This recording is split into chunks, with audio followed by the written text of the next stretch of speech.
You think you deserve that money? That trust fund belongs to Mia now. She's better than you'll ever be. The words from my stepmother's phone call pierced through me like daggers. I gripped my hotel room desk, trying to steady my racing heart. Claudia's voice dripped with satisfaction as she delivered the news that she'd emptied the trust fund my mom had left me. My name is Olivia Turner, and at 28, I thought I'd finally escaped the toxicity of my family dynamics. I work in pharmaceutical sales, which keeps me traveling across the country most weeks. It should have been just another Tuesday in Minneapolis, preparing for tomorrow's client meeting. Instead, I was listening to Claudia gloat about stealing my inheritance.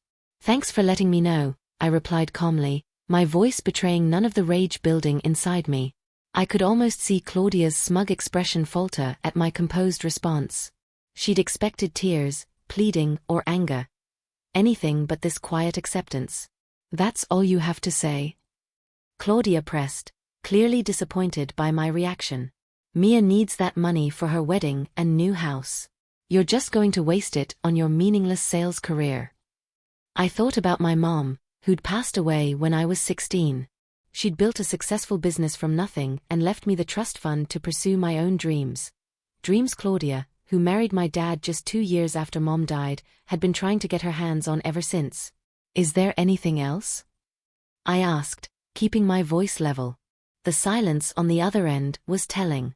What Claudia didn't know was that 6 months ago, I'd had a conversation with Mr. Harrison, my mother's old lawyer. He'd warned me about some suspicious inquiries Claudia had been making about the trust. Together, we'd put safeguards in place. Legal protections that would make any unauthorized access not just impossible, but prosecutable. You've always been such a disappointment, Claudia spat, trying one last time to provoke me. Your stepsister deserves this more than you ever did. I ended the call and looked out my hotel window at the Minneapolis skyline. My hands were shaking, but not from fear. Everything was documented. Every call. Every attempt. Every manipulation. Claudia had finally overplayed her hand, and I was ready. Living with Claudia was like walking on eggshells.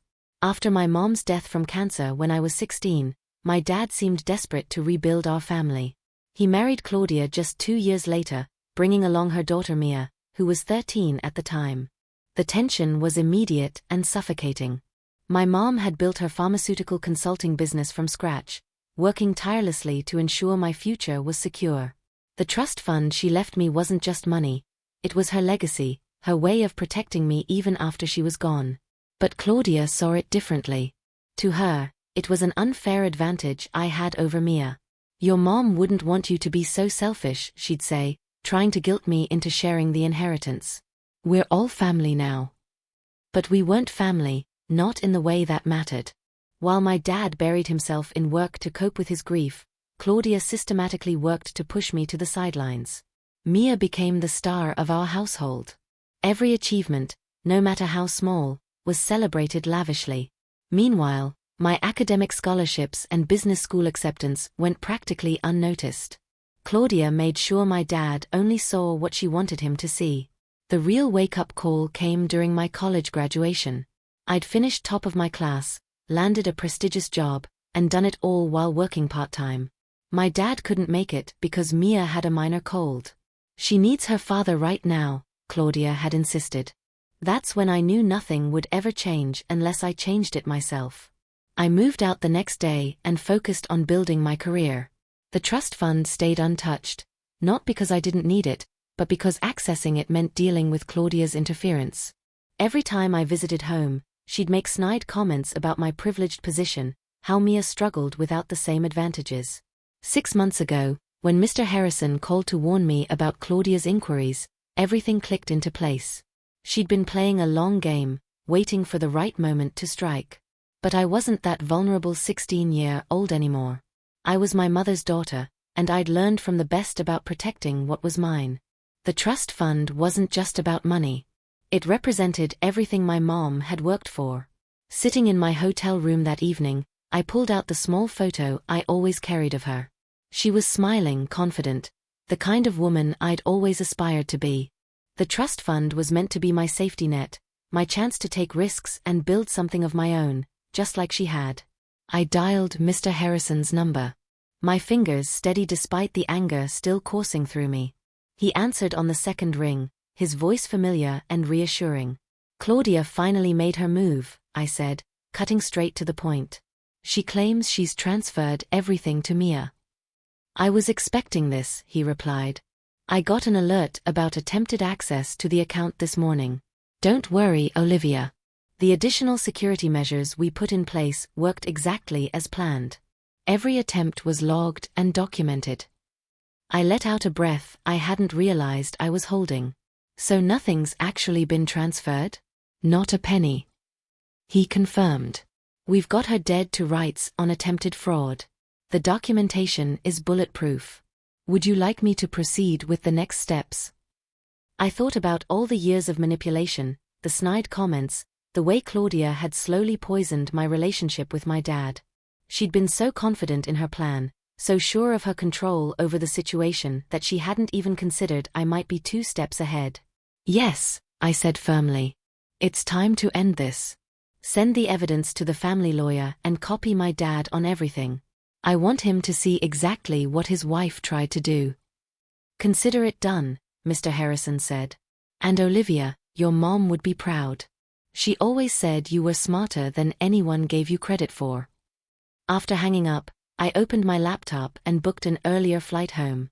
My client meeting would have to wait. I had a family matter to attend to, and this time, I would be the one in control. I landed in Boston the next morning. The autumn air was crisp and biting. My dad's house, the one I grew up in, looked exactly the same, but something felt different. Maybe it was me. I'd called ahead to let him know I was coming, but I hadn't mentioned Claudia's phone call. Some conversations needed to happen face to face. I found them all in the living room, Dad, Claudia, and Mia. Claudia's smug smile faltered when she saw me walk in, replaced by confusion at my calm demeanor. Olivia? My dad started, looking concerned.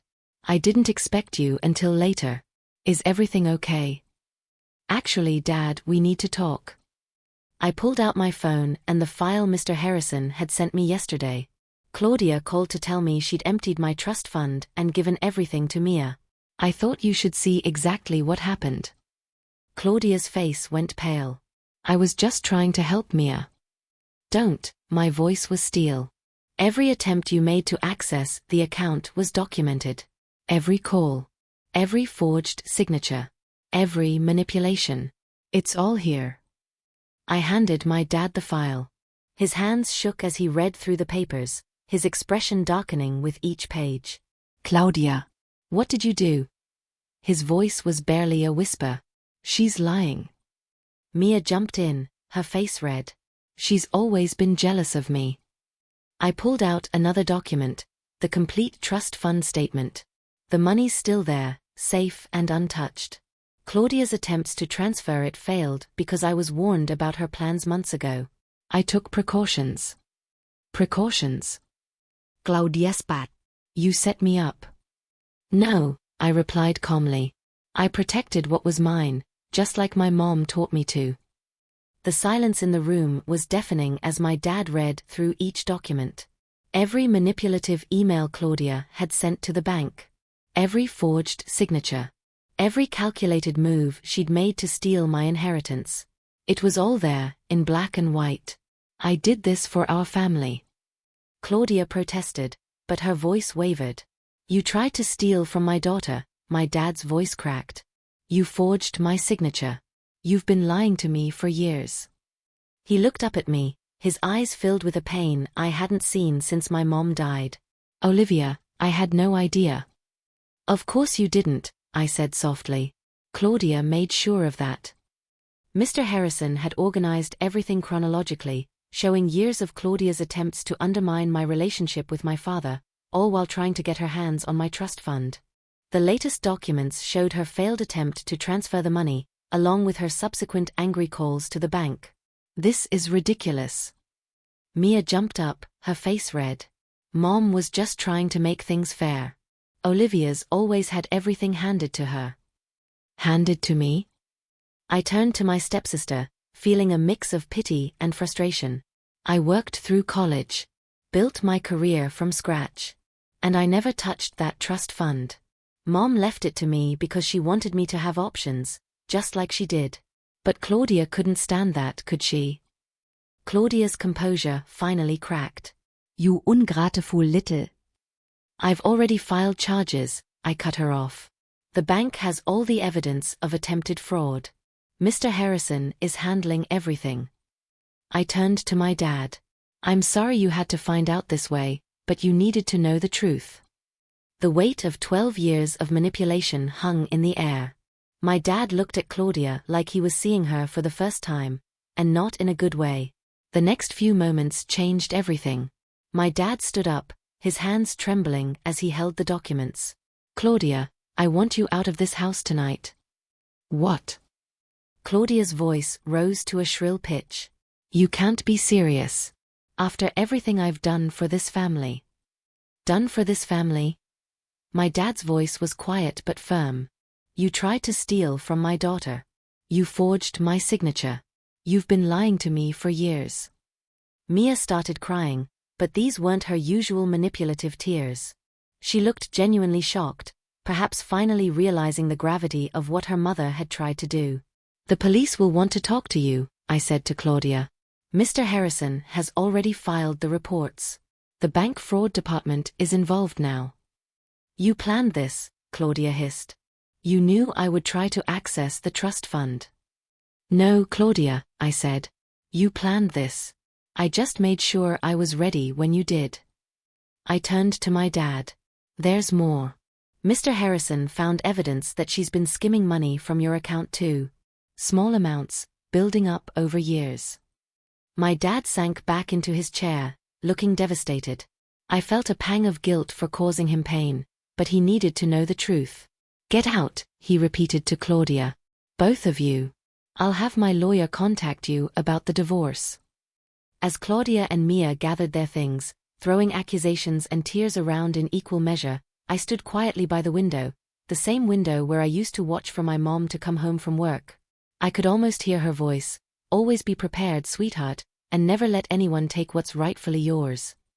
In the weeks that followed, my dad and I had some long overdue conversations. We sat in the kitchen one evening, the same kitchen where my mom used to help me with my homework, and really talked for the first time in years. I failed you, he said, staring into his coffee cup. After your mom died, I was so focused on not being alone that I didn't see what was happening right in front of me. We both made mistakes, I admitted. I could have told you sooner about Claudia's behavior, but I wanted proof first. I needed you to see it for yourself. The legal proceedings moved quickly. Claudia faced charges of attempted fraud and financial exploitation. She tried to paint herself as a victim, claiming she was only trying to equalize things between me and Mia. But the evidence was overwhelming. The bank's documentation showed years of calculated attempts to access my trust fund. Mia reached out to me via email, claiming she hadn't known about her mother's plans. I wasn't sure I believed her, but I understood she was struggling with her own revelations about her mother's true nature. I'm sorry, she wrote. I always thought you had everything handed to you. Mom made it seem like you were the privileged one. But now I see she was just jealous of what your mom built for you. Mr. Harrison helped me set up my own business consulting firm, something I'd always dreamed of but had been too cautious to pursue. The trust fund my mom left me became the seed money for my new venture, just as she'd intended. Your mother would be proud, Mr. Harrison told me during one of our meetings. She always said you had her business sense and your father's heart. She knew you'd do great things when you were ready. Dad started coming by my office for lunch every week. Sometimes we talked about Mom, sharing memories that Claudia had made it uncomfortable to discuss for so many years. Other times, we talked about the future. He was finally starting to look like himself again, the dad I remembered from before Mom got sick. You know what your mom used to say about you? He asked one day. She said you were like a diamond. Pressure just made you stronger. Life took on a new rhythm. My consulting firm grew quickly, attracting clients who appreciated my direct approach and industry knowledge. I hired a small team, including Sarah, a brilliant analyst who reminded me of my mom. Same drive, same determination to prove herself. Claudia's trial ended with a plea deal. She avoided jail time but had to pay significant restitution and was banned from working in any financial capacity. The last I heard, she'd moved to Arizona to live with her sister. Mia stayed in Boston, working as a teacher's assistant. We kept minimal contact, mainly through occasional emails. Dad threw himself into rebuilding our relationship. He started sharing stories about my mom that he'd kept buried for so many years, how they met at a business conference, their early struggles to start her company, the late nights planning their future. Each story helped heal a little piece of what we'd lost. One evening, as we sorted through old photos in the attic, we found Mom's business journal. Inside was a letter addressed to me, dated just weeks before she passed. My dearest Olivia, I'm leaving you more than money. I'm leaving you the freedom to choose your path. Don't let anyone dim your light or tell you what you deserve. You're stronger than you know, smarter than they give you credit for, and capable of anything you set your mind to. Trust yourself. I do. Love, Mom. Those words became my mantra as I built my business. I framed the letter and hung it in my office, a daily reminder of where I came from and where I was going. My dad retired from his job and started volunteering at a grief counseling center, helping other families navigate loss without losing themselves. Sometimes he'd consult for my firm, bringing years of experience and a perspective that complemented my approach perfectly. Looking back on those events 5 years later, I'm amazed at how much has changed. My consulting firm has expanded to 3 cities, helping pharmaceutical companies streamline their operations just like Mom used to do. The trust fund she left me didn't just secure my future. It became the foundation for helping others build theirs. Dad retired completely last year, but he still comes by the office to mentor our younger employees. He says it keeps him connected to Mom's legacy. We have lunch every Wednesday, making up for all those years we lost to Claudia's manipulation. The hardest lesson I learned wasn't about money or betrayal. It was about standing up for myself. Mom knew that one day I'd need to fight for what was mine, and she made sure I had the tools to do it. She taught me that true strength isn't about being tough. It's about being prepared and patient enough to wait for the right moment. Sometimes I visit the old house where I grew up. Dad still lives there, but it's different now. The walls have been repainted, the furniture rearranged, all traces of Claudia's presence erased. In Mom's old office, which Dad turned into a library, I found her collection of business books last week. Inside one, she'd written notes about teaching me to run the company someday. I never got that chance with her, but I'm building something of my own now. Every decision I make in my business carries echoes of her wisdom. The trust fund she left me wasn't just about money. It was about believing in myself enough to stand my ground when others tried to take what's mine. Claudia's attempt to steal my inheritance taught me something valuable. Sometimes, people show you exactly who they are, and the best response is to be prepared. I'm grateful now for those difficult years because they shaped me into someone my mom would be proud of, someone who doesn't just survive challenges but grows stronger from them. The family photo albums have been reorganized, keeping the memories that matter. On my desk at work sits my favorite picture, Mom and me at her office, both of us laughing about something long forgotten. It reminds me daily that while some people try to tear you down, others build you up in ways that last a lifetime. On the anniversary of my mother's passing, my father and I visited her grave together. We brought fresh flowers from her favorite garden, a tradition we'd started that year.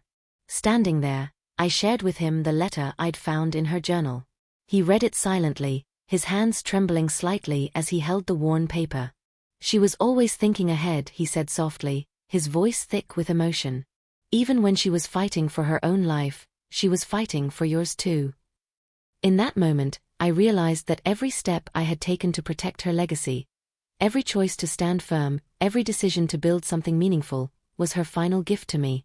She would be so proud of you, Dad said, placing a hand on my shoulder. And I couldn't be prouder to call you my daughter. Together, we stood in quiet reflection, knowing that while some wounds never fully heal, love and resilience have the power to transform even the deepest scars into strength.